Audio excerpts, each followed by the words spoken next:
우리 학생들이 가장 많이 걸리는 감기, 독감, 유행성 이하선염, 결막염과 그 예방법에 대해 알아볼까요? 감기는 학생들에게 가장 흔히 생기는 감염병으로 다양한 바이러스에 의한 감염 증상이에요. 감기에 걸리면 목이 아프고 콧물, 코막힘, 기침, 미열이 발생할 수 있는데 물을 많이 마시고 충분한 휴식을 취하는 게 중요해요. 감기와 달리 독감은 흔히 생각하듯 독한 감기가 아니라 종류가 완전히 다른 인플루엔자 바이러스에 의한 감염증이에요. 기침, 콧물에 더해서 39도 이상의 고열과 오한이 나고 두통, 근육통 등 온몸이 아주 심하게 쑤시고 아프죠. 독감을 예방하려면 매년 독감 예방접종을 맞는 것을 권장해요. 유행성 이하선염은 유행성 이하선염 바이러스 감염으로 양쪽 귀 앞에 있는 귀 밑 침샘이 부어 볼이 불룩하게 붓는 병으로 흔히 볼거리라고 불러요. 유행성 이하선염에 걸리면 먼저 열, 두통, 근육통 같은 증상이 먼저 생기고 이어서 양쪽 귀 밑 침샘이 차례로 붓고 통증이 생겨요. 치료는 충분한 휴식을 취하고 통증이 심한 경우에는 약을 처방받아 복용하는 것이에요. 대부분은 일주일 안에 저절로 좋아지지만 드물게 바이러스성 뇌수막염이나 고환염 또는 췌장염, 청력장애 등 합병증이 발생할 수도 있어서 이상 증상이 생기면 빨리 병원을 방문해야 돼요. 유행성 이하선염을 예방하려면 예방접종을 맞고 감염된 학생이 생기면 증상이 생긴 후 5일까지는 격리를 해서 다른 학생들에게 전파되지 않도록 해야 해요. 학교에서 많이 발생하는 결막염은 유행성 각결막염과 급성 출혈성 결막염으로 이는 흔히 아폴로 눈병이라고 부르죠. 이들 바이러스성 결막염에 걸리면 양쪽 눈이 충혈되고 눈꺼풀이 붓고 통증이 있고 눈곱이나 눈물이 많이 나요. 치료는 염증이나 세균 감염을 억제하는 안약을 사용하는 것인데 보기 싫다고 안대를 하는 것은 증상을 더 악화시킬 수 있으니 하면 안 돼요. 두 질환 모두 3, 4주 또는 2, 3주 이내에 낫지만 일부에서는 시력 저하가 오거나 2차 감염이 발생해서 심각한 후유증이 남을 수도 있어요. 바이러스 결막염은 전염성이 매우 강해서 결막염에 걸린 사람의 손과 접촉하거나 수건을 같이 쓰거나 하면 목욕탕에서도 전염될 수 있어요. 감염이 되었을 경우 격리가 필요하고 환자가 사용하는 물건을 다른 사람이 같이 사용하면 안 돼요. 이처럼 학생들에게 흔한 감기, 독감, 유행성 이하선염, 결막염 등 감염병을 예방하려면 손 씻기와 기침 예절이 중요해요. 왜 그런 걸까요? 그건 대부분의 감염병은 감염된 사람이 기침하면서 나온 침이나 콧물이 주변 사람의 손 또는 얼굴에 튀거나 공기 중에 물방울로 떠다니다가 다른 사람의 코 점막 등으로 들어가면서 전파되기 때문이에요. 따라서 기침 예절을 지키고 손을 씻음으로써 학생들 사이에 전파를 막는 것이 가장 간단하면서도 중요한 예방법이지요. 기침이나 재채기를 할 때에는 사람이 없는 쪽으로 몸을 돌리고 휴지나 손수건 또는 옷소매로 가리고 해야 해요. 맨손으로 가리고 기침을 하면 손에 침, 콧물이 묻게 되고 이 손으로 다른 사람이나 사물과 접촉해서 균이나 바이러스의 전파가 일어나게 되거든요. 또 기침이 계속되면 마스크를 착용해서 다른 사람들에게 침이 튀지 않도록 해야 해요. 손 씻기는 외출 후, 식사 전, 화장실을 다녀온 후, 대중교통 이용 후 등 자주자주 씻는 것이 중요하고 흐르는 물에 비누를 이용하여 구석구석 적어도 20초 이상 닦아야 해요. 자, 모두들 알겠죠? 기침 예절과 손 씻기를 지켜서 우리 모두 건강한 학교를 만들자고요.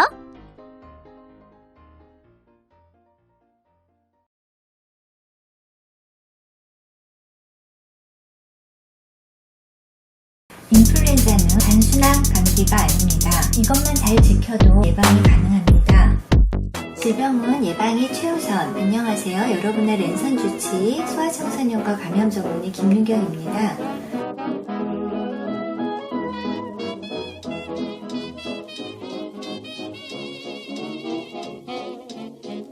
아닙니다.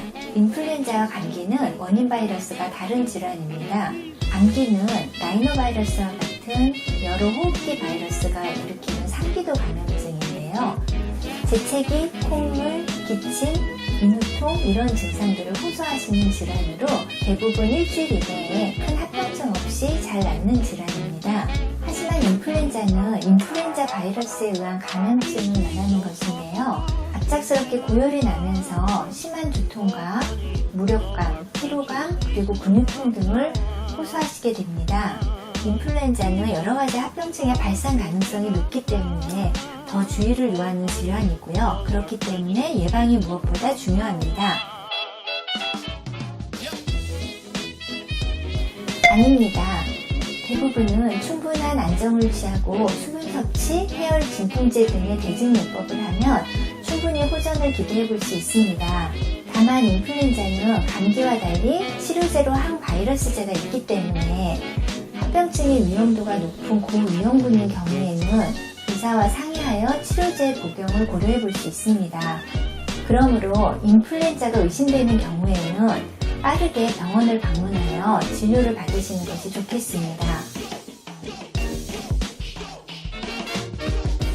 네, 우리나라에서 인플루엔자는 12월에서 1월부터 시작하여 보통 그 다음에 5월까지 유행을 하게 됩니다. 백신을 맞았을 때 그 다음날부터 효과를 볼 수 있는 것은 아니고요. 접종 후에 3주에서 4주는 경과가 되어야 효과를 기대할 수가 있습니다. 그러므로 인플루엔자 백신을 접종받는 것은 최소한 유행이 시작하기 전까지는 완료를 하시는 것이 좋겠습니다. 특히 영유아, 임산부, 만성질환자, 65세 이상의 어르신들께서는 인플루엔자 고위험군에 해당이 됩니다. 이러한 분들은 되도록 유행이 시작되기 전에 접종을 완료하시는 것이 좋겠고요. 혹시 권장 시기에 접종을 못하셨더라도 유행 기간 동안에는 접종을 하시는 것이 좋겠습니다.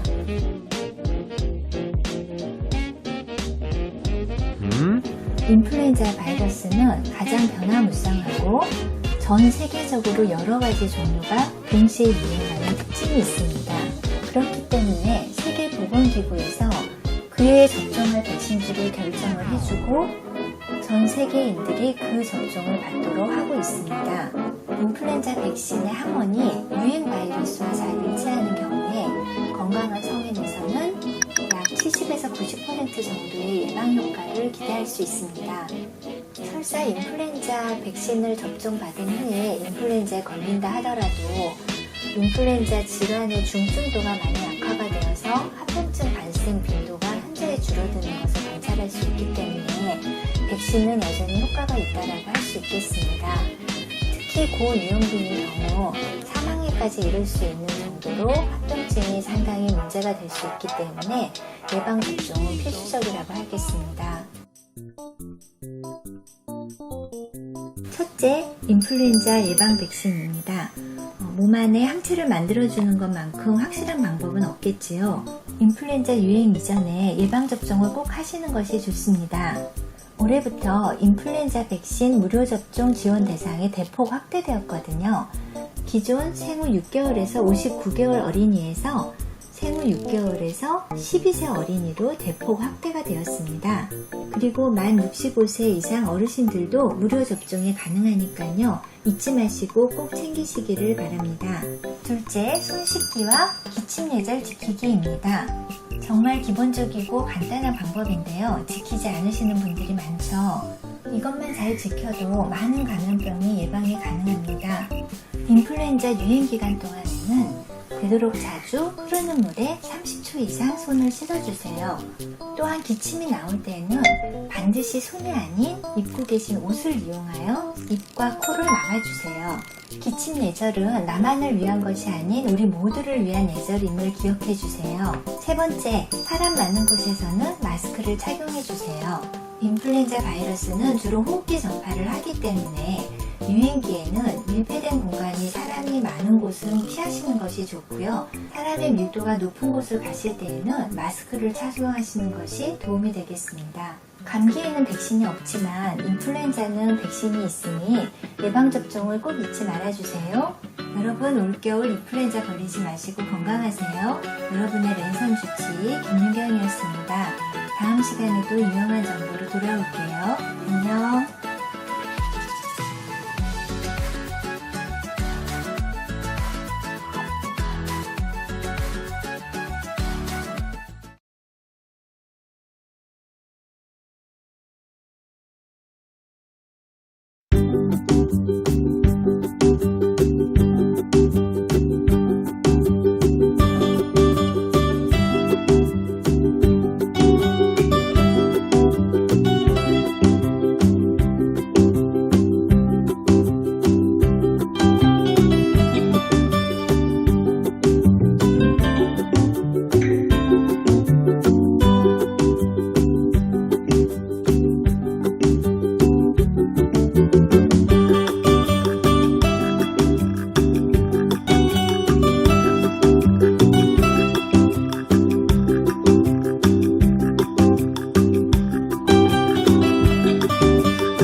여러분 안녕하세요. 결핵은 인류 역사상 가장 오래된 질환 중 하나이자 가장 많은 생명을 앗아간 무서운 호흡기 감염병입니다. 우리나라에서 매년 약 3만 명 이상의 결핵 환자가 발생하고 약 2천 명 이상이 결핵으로 안타깝게 목숨을 잃고 있습니다. 이처럼 심각한 결핵을 퇴치하기 위해서는 결핵 발병을 사전에 예방하는 것이 중요하며 결핵과 잠복결핵 감염에 대한 올바른 이해와 인식이 필요합니다. 잠복결핵 감염에 대해 알아보기 전 결핵이 무엇인지부터 알아보겠습니다. 결핵이란 결핵균의 감염에 의해 생기는 호흡기 질환으로 결핵 환자가 기침할 때 공기 중으로 결핵균이 포함된 비말액을 배출하고 주위 사람이 그 공기로 숨을 쉴 때 비말액이 폐로 들어가면서 결핵균에 감염됩니다. 여기서 비말액은 기침이나 재채기를 할 때 나온 작은 분비물에서 수분이 증발하여 날아다니기 쉬운 형태로 바뀐 것을 말합니다. 이렇게 비말액과 함께 폐로 들어간 결핵균이 증식하여 염증 반응을 일으키는 것을 결핵이라고 합니다. 결핵균은 주로 폐로 침범하기 때문에 폐결핵이 가장 흔하지만 흉막 및 림프절 등 폐 이외의 장기로도 침범하여 폐외 결핵을 일으키기도 합니다. 결핵의 증상은 다양하며 초기에는 증상이 나타나지 않을 수도 있습니다. 결핵의 증상으로는 기침이 가장 흔하며 발열, 특히 야간 발열, 체중 감소, 피로 등의 증상이 있을 수 있습니다. 결핵은 임상 소견과 흉부 X선 검사 및 객당 검사 결과 등을 종합하여 진단하며 결핵인 경우 반드시 치료를 받아야 합니다. 특히 전염성 결핵 환자인 경우에는 주위 사람들에게 결핵균을 전파시킬 수 있습니다. 이러한 결핵과 잠복결핵 감염은 분명히 다른데 많은 분들이 같다고 생각하시는 것 같습니다. 그럼 지금부터 잠복결핵 감염에 대해 자세히 알아보고 결핵과 어떻게 다른지 비교해 보겠습니다. 먼저 잠복결핵 감염이란 무엇인지 알아보겠습니다. 잠복결핵 감염은 결핵균이 몸속에 존재하고 있지만 인체의 방어면역 반응으로 균이 활동하거나 증식하지 않아 결핵으로 발병하지 않은 상태를 말합니다. 잠복결핵 감염 상태에서는 결핵균이 외부로 배출되지 않기 때문에 사업주 또는 고용주는 잠복결핵 감염자라는 이유로 차별하거나 취업 거부, 해고, 면직 등의 불이익을 줄 수 없으며 이를 어길 경우 결핵예방법 또는 산업안전보건법 등에 의해 처벌받을 수 있습니다. 하지만 잠복결핵 감염 상태에서 면역력이 약해지면 결핵으로 발병할 수 있어 적절한 검진과 치료로 발병을 예방하는 것이 중요합니다. 잠복결핵 감염자가 적절히 치료받는 경우 결핵 발병을 60에서 90% 예방할 수 있습니다. 기억해 두기. 잠복결핵 감염은 결핵균에 감염되었으나 결핵균이 활동하지 않은 상태로 전염성이 없습니다. 다음은 잠복결핵 감염과 결핵을 비교해보고 그 차이에 대해 더 자세히 알아보겠습니다. 먼저 증상에 대한 비교입니다. 잠복결핵 감염은 증상이 전혀 없습니다. 반면 결핵의 경우 2주 이상 기침, 발열, 수면 중 식은땀, 가슴 통증, 체중 감소, 피로, 식욕 감퇴, 객혈 등의 증상이 하나 이상 나타나며 초기에는 증상이 없을 수도 있습니다. 다음은 전염성에 대한 비교입니다. 잠복결핵 감염은 전염성이 전혀 없습니다. 반면 전염성 결핵인 경우 기침이나 대화를 통해 공기 중으로 다른 사람에게 결핵균을 전파시킬 수 있습니다. 다만 결핵은 치료 시작 후 약 2주가 경과하면 전염력이 거의 소실되고 6개월 이상 치료하면 완치가 가능합니다. 마지막으로 신고 의무에 대한 비교입니다. 결핵은 법정 감염병으로 진단한 의사 또는 의료기관의 장은 보건당국에 신고해야 합니다. 그러나 잠복결핵 감염은 질병이 아닌 감염 상태로 신고 의무가 없습니다. 기억해두기. 잠복결핵 감염은 결핵과는 달리 증상이 없고 몸 밖으로 결핵균이 배출되지 않아 다른 사람에게 결핵균을 전파하지 않으며 신고의 의무가 없습니다. 그런데 잠깐, 잠복결핵 감염으로 진단되면 모두 결핵 환자가 되나요? 아닙니다. 일반적으로 결핵균에 감염되면 2년 이내에 5% 정도 결핵으로 발병하고 그 이후 평생에 걸쳐 5% 정도 더 발병하여 총 10% 정도에서 결핵이 발병하는 것으로 알려져 있습니다. 그러나 면역기능 저하자와 같이 면역력이 약한 사람의 경우 결핵으로 발병할 위험이 높으니 주의하셔야 합니다. 기억해두기. 전염성 결핵 환자의 밀접 접촉자 100명 중 30명이 결핵균에 감염되고 그중 3명이 결핵으로 발병할 수 있습니다. 다음은 잠복결핵 감염 검진은 어떤 경우에 하는 것인지에 대해 알아보겠습니다. 잠복결핵 감염 검진은 결핵균 감염 여부를 확인하기 위해 실시합니다.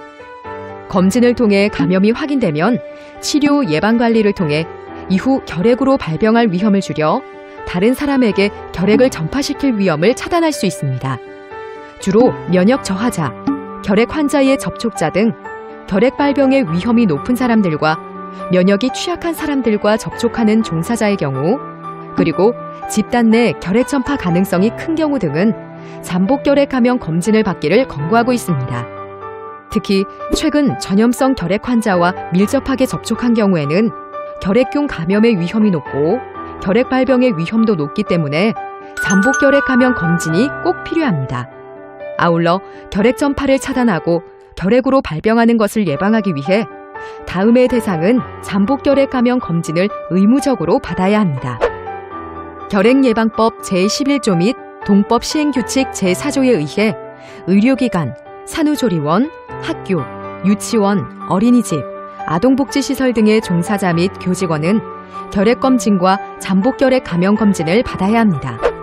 또한 결핵예방법 제10조 및 제19조에 따라 집단으로 결핵이 발생하거나 전염성 결핵 환자가 신고된 경우 결핵 환자의 접촉자는 결핵검진과 잠복결핵 감염검진을 받게 됩니다.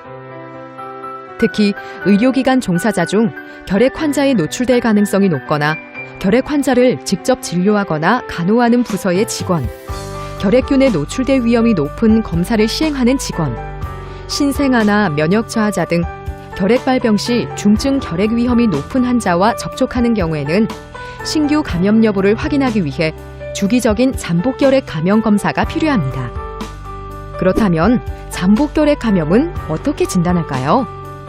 잠복결핵 감염은 결핵균에 대한 면역 반응을 확인하는 결핵 감염 검사에서 양성으로 판정되고 임상적으로 결핵이 아닐 경우 잠복결핵 감염으로 진단합니다. 결핵 감염 검사에는 TST라고 부르는 투베르쿨린 피부 반응 검사 또는 이그라라고 부르는 인터페론 감마 분비 검사가 있습니다. TST 검사는 결핵균 항원을 팔의 피부에 주사하여 48시간에서 72시간 이내에 피부에 부풀어 오르는 경결의 크기를 측정하여 결핵균 감염 여부를 확인합니다. 그리고 이그라 검사는 혈액을 채취하여 결핵균 특이 항원으로 면역세포를 자극한 후 분비되는 인터페론 감마를 측정하여 결핵균 감염 여부를 확인합니다. 보통 결핵균에 한 번 형성된 면역세포는 평생 동안 혈액 속에 존재하므로 이전에 결핵 또는 잠복결핵 감염으로 치료한 경우 반복 검사는 무의미합니다. 기억해두기. 잠복결핵 감염은 결핵균의 감염 여부와 균의 활동성 여부를 확인한 후에 최종적으로 진단됩니다. 여러분, 잠복결핵 감염은 왜 치료해야 할까요? 잠복결핵 감염 치료는 결핵 발병을 사전에 예방하기 위해서 필요합니다. 그렇다면 잠복결핵 감염이면 치료를 받아야 할까요? 잠복결핵 감염 치료는 앞으로 결핵으로 발병할 가능성, 실제 결핵으로 발병하였을 때의 위험성, 약제 부작용 및 기저질환 등 개인적 특성에 따른 치료의 효과와 위험성 등을 고려하여 권고합니다. 특히 최근 전염성 결핵 환자와 접촉한 경우, 면역 저하자, 최근 2년 내 감염이 확인된 경우, 흉부 X선 검사상 자연 치유된 결핵병변이 있지만 과거 결핵 치료력이 없는 경우 등과 같은 경우에는 앞으로 활동성 결핵으로 발병할 가능성이 보다 높으므로 잠복결핵 감염의 치료를 높은 수준으로 권고합니다. 잠복결핵 감염 치료를 시작하면 중단하지 않고 완료하는 것이 중요하기 때문에 치료약제를 충실히 복용할 수 있는 시기에 진행하는 것이 좋으며 치료 대상자가 고1 학생 등 청소년일 경우 보호자가 동의하는 경우에만 잠복결핵 감염 치료를 실시합니다. 그럼 잠복결핵 감염은 어떻게 치료할까요? 잠복결핵 감염은 결핵약을 한 종류 또는 두 종류를 적게는 3개월, 많게는 9개월 동안 복용하는 방법으로 치료합니다. 치료요법은 대상자의 건강 상태나 상황 등을 고려하여 담당 의사가 결정하며 결핵약은 치료 기간 동안 매일 1회 복용하게 됩니다. 만약 현재 간 기능에 이상이 있거나 과거에 간 질환을 앓았던 경우에는 치료 전에 반드시 담당 의사와 상담하셔야 합니다. 또한 현재 다른 질환을 앓고 있거나 복용 중인 약제가 있는 경우에는 잠복결핵 감염 치료 시 약제 간에 서로 영향을 미칠 수 있으므로 담당 의사와 상의하셔야 합니다. 잠복결핵 감염 치료는 전국의 잠복결핵 감염 치료 의료기관과 보건소에서 받을 수 있습니다. 잠복결핵 감염 치료 의료기관 명단은 결핵제로 홈페이지에서 확인할 수 있으며 잠복결핵 감염으로 진단을 받아 치료를 받는 경우 치료 관련 진찰료, 검사비, 약제비 등 치료 비용 중 요양급여 비용의 본인 부담금 전액을 국가에서 지원하고 있습니다. 여기서 잠깐! 잠복결핵 감염 치료 초기에는 약 복용 후 수시간 정도 속이 불편하거나 메스꺼리는 증상이 있을 수도 있으나 약을 계속 복용하면서 호전되는 경우가 많습니다. 그러나 치료 중 위장장애가 심하거나 간독성, 신독성, 피부 발진 등과 같은 부작용이 의심되는 증상이 나타나면 즉시 복약을 중단하고 빠른 시일 내에 질병관리본부 콜센터 1339로 연락하거나 치료 기간에 내원하여 적절한 조치를 받도록 합니다. 또한 음주는 간 기능을 악화시키고 약물의 대사에 나쁜 영향을 미칩니다. 간 기능이 악화되면 치료를 지속하기 어려울 수 있으며 음주 상태에서 부작용으로 간독성이 발생한 경우 치명적인 간염으로 진행할 수도 있으므로 치료 중에는 금주하는 것이 좋습니다. 또한 흡연은 폐의 면역 기능을 억제하여 결핵의 발병을 쉽게 할 뿐만 아니라 폐암 등 여러 가지 암을 유발할 수 있으므로 치료 중이나 완치 후에도 금연을 하시는 것이 좋습니다. 만약 잠복결핵 감염 치료를 받지 않을 경우에는 결핵 발병에 더욱 주의하고 주기적으로 결핵 검사를 받는 것이 중요합니다. 기억해두기. 잠복결핵 감염의 치료를 통해 결핵으로 발병하는 것을 사전에 예방할 수 있습니다. 이번 순서는 생활 속에서 결핵을 예방할 수 있는 방법에 대해 알아보도록 하겠습니다. 첫째, 2주 이상 기침하면 결핵 검사. 결핵의 가장 흔한 증상인 2주 이상 기침이 지속될 경우 결핵을 의심하고 검사를 받아야 합니다. 둘째, 올바른 기침 예절 실천. 결핵, 인플루엔자 등 호흡기 감염병 예방과 남을 위한 배려인 올바른 기침 예절 실천을 꼭 지켜주세요. 하나, 기침 재채기 시 손이 아닌 옷소매 위쪽으로 입과 코를 가리고 합니다. 둘, 기침 재채기 시 손이 아닌 휴지로 입과 코를 가리고 합니다. 셋, 기침이나 재채기를 한 후에는 흐르는 물에 30초 이상 손을 씻어야 합니다. 생활 속 결핵 예방 수칙을 잘 지켜주시기 바랍니다. 지금부터는 영상으로 배우는 결핵 바로 알기 시간입니다. 먼저 결핵 예방 공익 광고를 감상하겠습니다.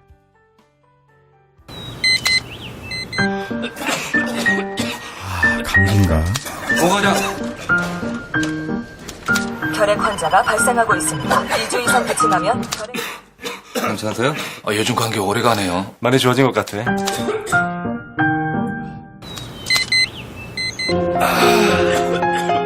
아직도 감기라고 생각하시나요?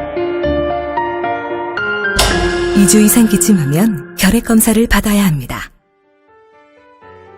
다음은 영상으로 배우는 기침 예절 바로 알기 시간입니다. 기침 예절 공익 광고를 감상하겠습니다.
8초 남았습니다. 8초 남았습니다. 8초 남았습니다. 8초 남았습니다. 17초 남았습니다. 17초 남았습니다. 17초 남았습니다.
감염병 예방의 시작은 손 씻기입니다. 손 씻기 6단계 방법. 1단계. 손바닥과 손바닥을 마주대고 문질러주세요. 2단계. 손등과 손바닥을 마주대고 문질러주세요. 3단계. 손바닥을 마주대고 손깍지를 끼고 문질러주세요. 4단계. 손가락을 마주잡고 문질러주세요. 5단계. 엄지손가락을 다른 편 손바닥으로 돌려주며 문질러주세요. 6단계. 손가락을 반대편 손바닥에 놓고 문지르며 손톱 밑을 깨끗하게 하세요. 감염병 예방은 내 손으로. 올바른 손 씻기. 질병관리본부.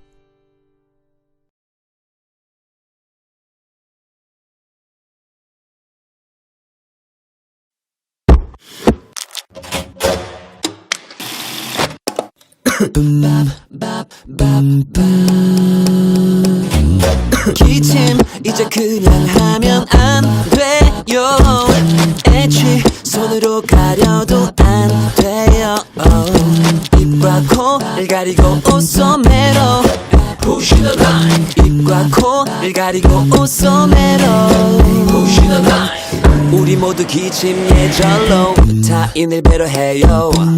Everybody 기침 예절로 감염을 예방해요. 공장소에선 예절을 지켜요. 모두 손가락 걸고 약속해요. 기침 이제 그냥 하면 안 돼요. 애취 손으로 가려도 안 돼요. 입과 코를 가리고 옷소매로 Push the line. 입과 코를 가리고 옷소매로 Push the line.